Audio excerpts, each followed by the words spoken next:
আসসালামু আলাইকুম প্রিয় ফুটবল ফ্যান্স। হারলে চাকরি থাকবে না এমন টাইপের একটা সিচুয়েশন থেকে ডরিভাল জুনিয়র হয়তোবা এ যাত্রায় বেঁচে গেলেন, কিংবা বলা উচিত তাকে বাঁচিয়ে দিলেন গার্সন। অসাধারণ একটা ভলির মাধ্যমে যেভাবে স্কোর লাইনটা এক এক করেছেন, অনেকদিন মনে রাখার মতো একটা গোল, এক কথায় একটা দুর্দান্ত ভলি, এবং গার্সনের এই গোলটার মাধ্যমে কিন্তু এ যাত্রায় কোনো না কোনোভাবে রক্ষা পেল ব্রাজিল। এবং আমার কাছে মনে হয় ডরিভাল জুনিয়রের জন্য আরও একটা ওপেন চান্সেস এই গোলটা ক্রিয়েট করে দেবে, এবং ওভারঅল এ ম্যাচের রেজাল্টটা অ্যাকচুয়ালি ডরিভালের অধীনে ব্রাজিল কোন ফেজটাতে আছে সেটা ক্লিয়ারলি ইন্ডিকেট করে, অর্থাৎ ড্রয়ের পরে ড্র, এবং এটা একেবারে একটা স্টেটমেন্ট হয়ে যাচ্ছে ডরিভাল জুনিয়রের ব্রাজিলের হয়তোবা ভার্সনটাই এটা। এখানে আপনি খুব একটা বেশি ব্রাজিলিয়ান ব্র্যান্ডের বছরের পর বছর ধরে তারা যে ফুটবল খেলেছে সে আক্রমণাত্মক ফুটবল পাবেন না, আবার একই সঙ্গে রেজাল্টগুলো এমন হবে না যে আপনি একেবারে এই কোচকে ধুয়ে মুছে সাফ করে ফেলবেন, ব্রাজিলের বিন্দুমাত্র কোনো আশার জায়গা নেই এমন কথাবার্তা বলতে পারবেন। এক কথায় বলা চলে ডরিভালের অধীনে ব্রাজিল ড্র করার মতো একটা ফেজে আছে, এবং এই জিনিসটা ফ্রাস্ট্রেটিং। তবে একই সঙ্গে ওই যে বললাম, একেবারে এলিমিনেট করে ফেলার, একেবারে বাদ দিয়ে ফেলার মতো কোনো কিছু নয়। সাম্প্রতিক সময় শক্তিমত্তার বিবেচনায় উরুগুয়ে কোনো দিক থেকে পিছিয়ে ছিল না, বরঞ্চ গত দুটো ম্যাচের কনটেক্সটে উরুগুয়ে বরঞ্চ এগিয়ে ছিল। তবে ব্রাজিলের কাছ থেকে নিজেদের ঘরের মাঠে যে জিনিসটা আশা করছিলাম সেটা হচ্ছে একটা পজিটিভ ইন্টেন্ট।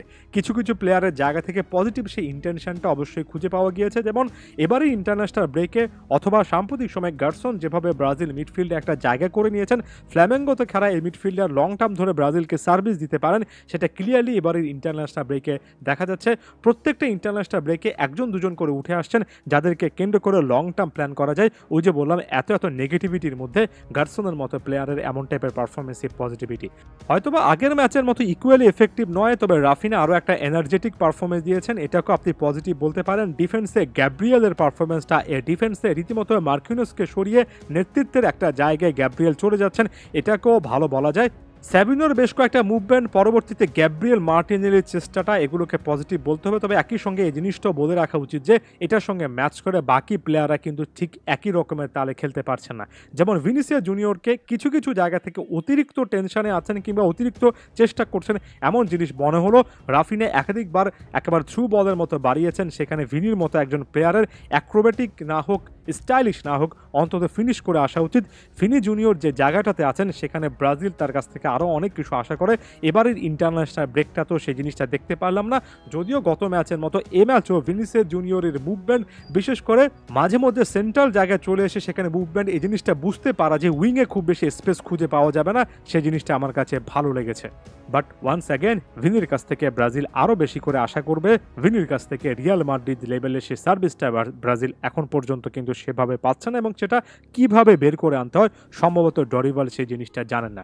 দানিলোর কাছ থেকে রাইট ব্যাক পজিশনে ফার্স্ট হাফে যাও একটা ব্যালেন্সড পারফরমেন্স পাওয়া গেল, সেকেন্ড হাফে দানিলো মার্কিনোসের এই ডিফেন্স লাইনটা প্রতিপক্ষকে আটকাতে পারেনি, এবং সেই জায়গা থেকে ভালভার্দে আসলে দুর্দান্ত একটা গোল করেছেন। উরুগুয়ের মিডফিল্ড টু ফাইনাল থার্ডে আরেকটু বেশি করে যদি অ্যাগ্রেসিভ মুভমেন্ট দেখা যেত, আরেকটু আক্রমণাত্মক মানসিকতা থাকলে এমন একটা ম্যাচ উরুগুয়ে কিন্তু বের করে আনতে পারে বলে আমার কাছে মনে হয়েছিল। তবে দিন শেষে প্রতিপক্ষের মাঠে এবং প্রতিপক্ষ যদি ব্রাজিল হয়, পয়েন্ট ভাগাভাগি করে নেওয়াটা খুব বেশি খারাপ কোনো কিছু নয়।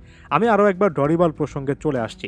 এটা এমন একটা ম্যাচ ছিল আমার কাছে দেখে মনে হয়েছে যে ব্রাজিলিয়ান ফুটবলাররা হয়তোবা ম্যান টু ম্যান মার্কিংয়ের জন্য প্রস্তুত ছিলেন, অর্থাৎ ভিনিসিয়াস রাফিনারা মনে করেছিলেন যে তাদেরকে একেবারে একজন দুজন প্লেয়ার মিলে মার্কিং করবেন, তবে এখানে প্রতিপক্ষ জোনাল মার্কিং কিন্তু অ্যাপ্লাই করেছে, এবং সেটার জবাবে ডরিভাল তেমন কোনো কিছু করতে পারলেন না।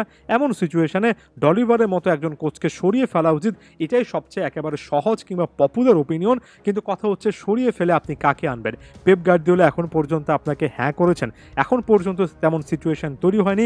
পেপের জন্য সিদ্ধান্ত নেওয়ার ব্যাপারটা আগামী সিজনে, অর্থাৎ আরও কিন্তু 6 মাসের এখানে ব্যাপার আছে, একেবারে নিশ্চিত কোনো কিছু নয়। অর্থাৎ এই জায়গা থেকে আসলে ব্রাজিলের ফুটবল ফেডারেশনে একটা কঠিন চ্যালেঞ্জে আছে। ডরিভালকে এই মুহূর্তে সরিয়ে ফেলে তারা আসলে কী সিদ্ধান্ত নেবে, ভবিষ্যতে পেপের মতো কাউকে আনা যাবে কিনা, ব্যাপারগুলো এতটাই আনসার্টেন যে ব্রাজিল ফুটবলেও কিন্তু মাঠে এই জিনিসটা দেখা যায় একটা অনিশ্চয়তা, এবং আপাতত এটার খোলসে ব্রাজিল ফুটবল আটকে আছে বলে মনে হচ্ছে। ধন্যবাদ সবাইকে।